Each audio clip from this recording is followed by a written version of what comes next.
আসসালামু আলাইকুম। ডিবি থেকে সরিয়ে দেওয়া হলো তাহলে ডিবি পুলিশ হারুনুর রশিদকে। অনেকেই এই খবরটা দেখেই খুশি হচ্ছেন বা অনেকেই খবরটা দেখেই মানে অনেক ভালো লাগতেছে। যাই হোক, অবশেষে তাহলে এই ভাতের হোটেল বন্ধ হইল। ভাই, আসলে কি ভাতের হোটেল বন্ধ হইল নাকি তার জন্য আরো ভালো হইল, কোনটা? চলেন আমরা একটু বিস্তারিত জেনে আসি। ঢাকা মহানগর গোয়েন্দা পুলিশের অতিরিক্ত কমিশনার হারুনুর রশিদকে বদলি করা হয়েছে, বুঝতেই পারতেছেন।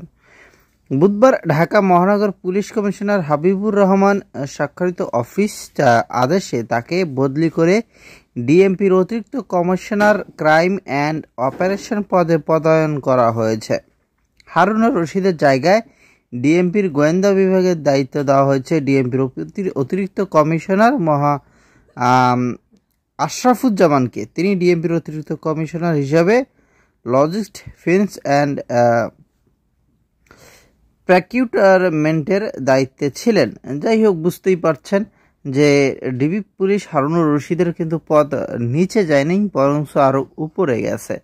যাই হোক, কোটা সংস্কার আন্দোলনের 7 সময়কে ডিবি হেফাজতে নেওয়া, তাদের সঙ্গে নিয়ে খাওয়ার ছবি প্রচার করার কারণে উচ্চ আদালত উষ্মা প্রকাশ করেছে। এছাড়া তার একটি ভিডিও অনলাইনে ছড়ার পর এ নিয়ে ব্যাপক সমালোচনা হচ্ছে।